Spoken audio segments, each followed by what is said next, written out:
Hello, ladies and gentlemen of YouTube, Heavy Hammer Bushcraft. Been working on a project for a little while, and by working on, I mean to say neglecting something long enough to turn it into a project for everybody. So, we know we talked about blades and we talked about axes and such like that. Well, I've got this guy here, which is, well, it's a groundwork, it's a Tractor Supply axe. I have left this axe outside for quite a while. Now, this is not one of my bush axes. This is not something I carry with me, but it's going to serve the purpose. This is something I literally just use on firewood around the house. But I've left it outside because I wanted to get the handle rough, to say the least. I wanted to rough it up to a point where I didn't want to use it so that I could show you guys my method of restoring or taking care of an axe handle.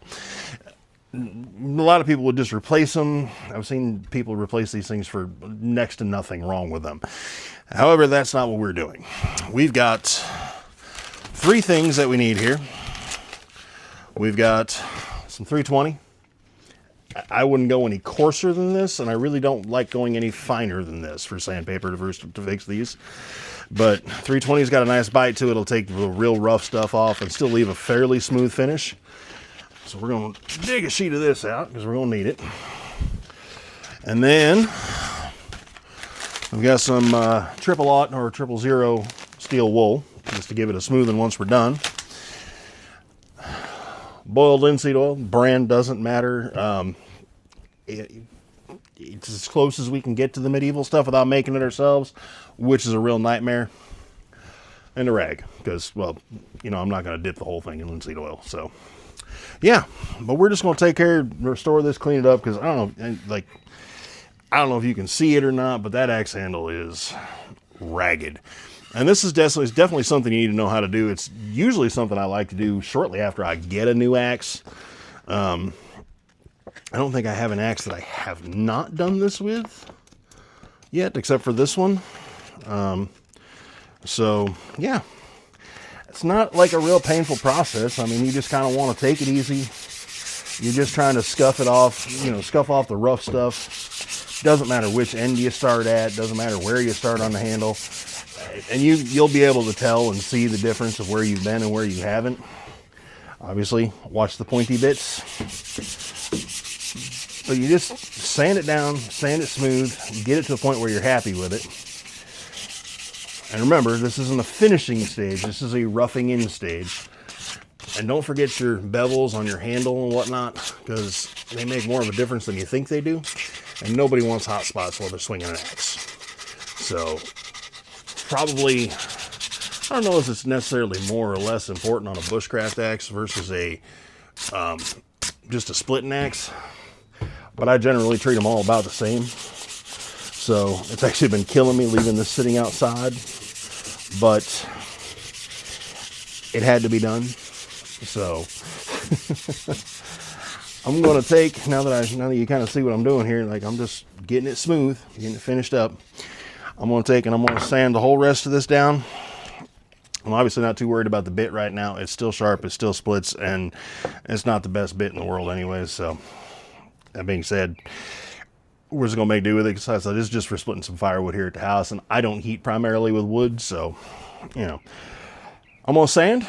I'll be back in just a few minutes, show you the next step with the steel wool, and then we'll take a break while I do that, and then we'll go over with the linseed oil, and I'll show you what you can expect when we're all done. So, join me back here in a few minutes. Now, I did run into this on this. This has some sticker residue left on it here. You can take that off with sandpaper, it won't hurt nothing, but it's a little time consuming. If you got a good sharp knife, you can probably just come in just like so and just give it a good scrape and get rid of most of it real quick like. And it doesn't eat your sandpaper up and probably takes less time, to be honest with you. It'll still leave some adhesive, but adhesive's not a huge deal. Adhesive will come off. I don't recommend using Goo Gone on it because I don't like any more chemicals on them than I have to put on them, because you never know how it's going to interfere with your linseed oil. So you can also use beeswax instead of linseed oil too. And if you're using linseed oil, by the way, boiled linseed oil. I cannot emphasize that enough. There. Got that scraped down, got all the adhesive off. Still rocking the Spyderco knockoff. Yep. Alright, got that taken care of. Finish up sanding. I'll be right back.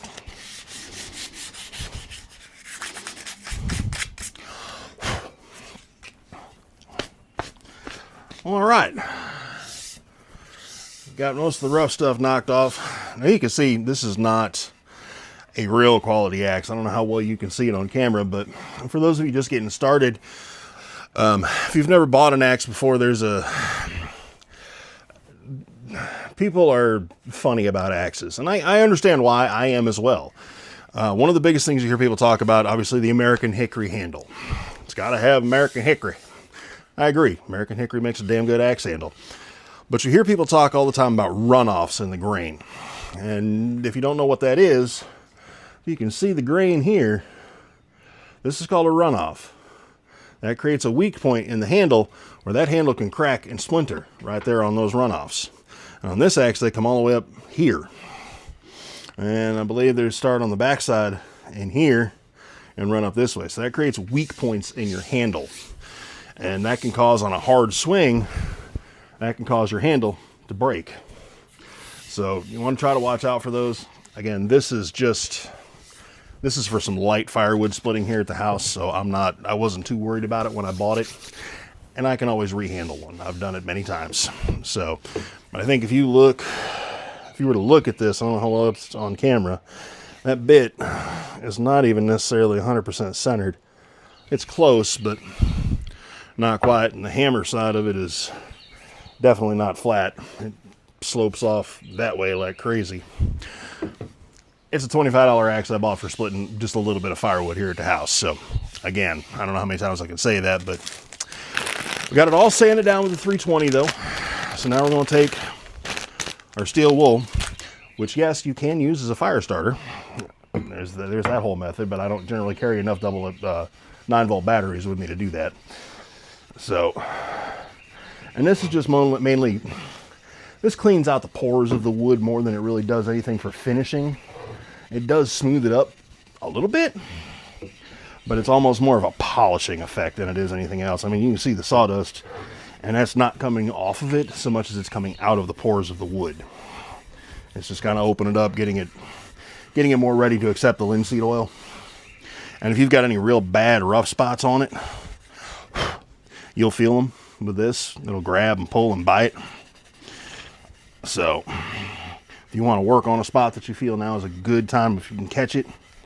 This one's got one bad ding right there, but it's too deep for me to try to get with sandpaper, so it's just going to have to be what it's going to have to be.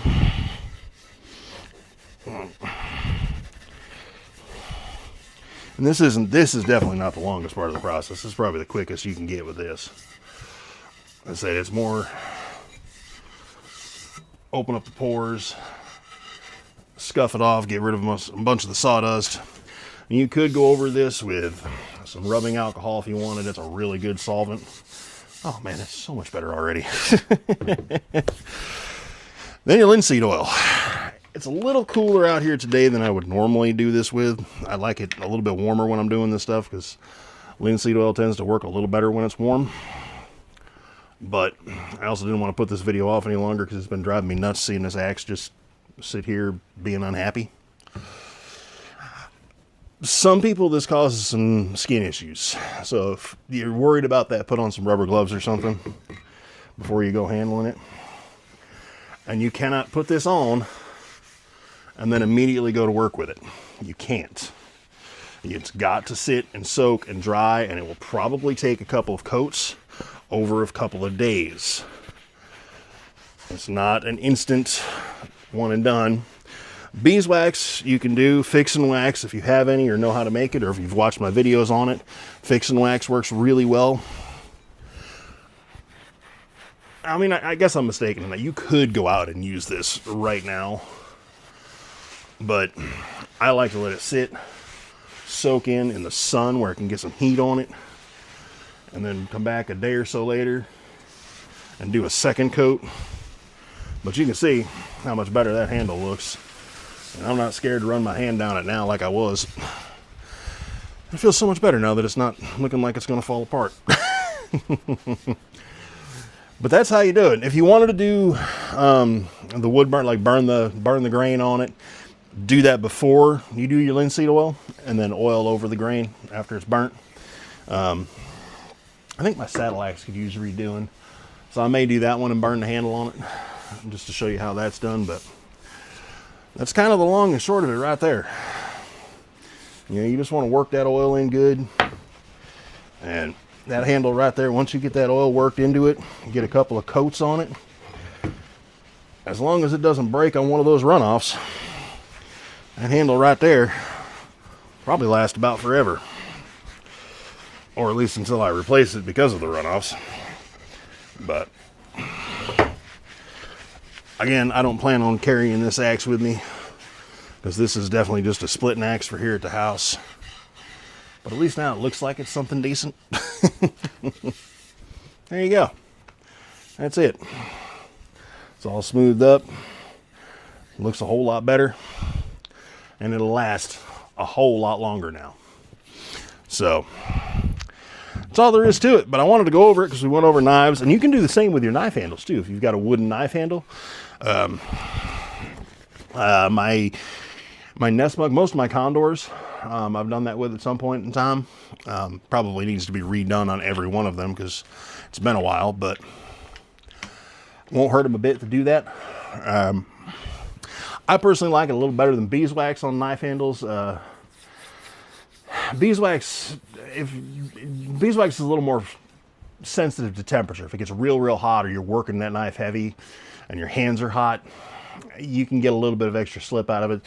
This stuff, once it soaks in and dries, you're not going to have a problem with.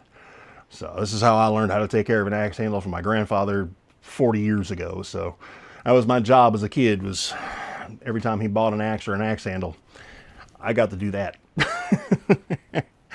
So I've had my share of experience.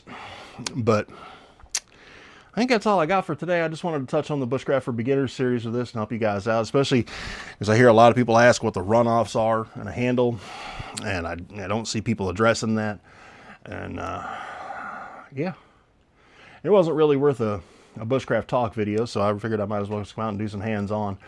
And hopefully this coming weekend, I've got another outdoor project I'm working on that hopefully I'll be able to share with y'all. Hopefully. I may go up a couple times during the week and get some pre-footage and compile it all together towards the weekend.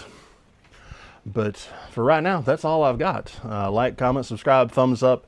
Let me know what you think of the new video series. Let me know what you think of this. If you got any questions, comments, anything like that, let me know. I'm more than happy to help.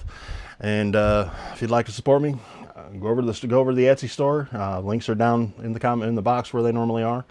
And pick up a t-shirt or coffee mug or a baseball hat or a hoodie or something. That's probably the wrong time of year for a hoodie, but yeah, you know. That's all I got for you for this week, or for this video anyways. So for now, we'll see you in the bush.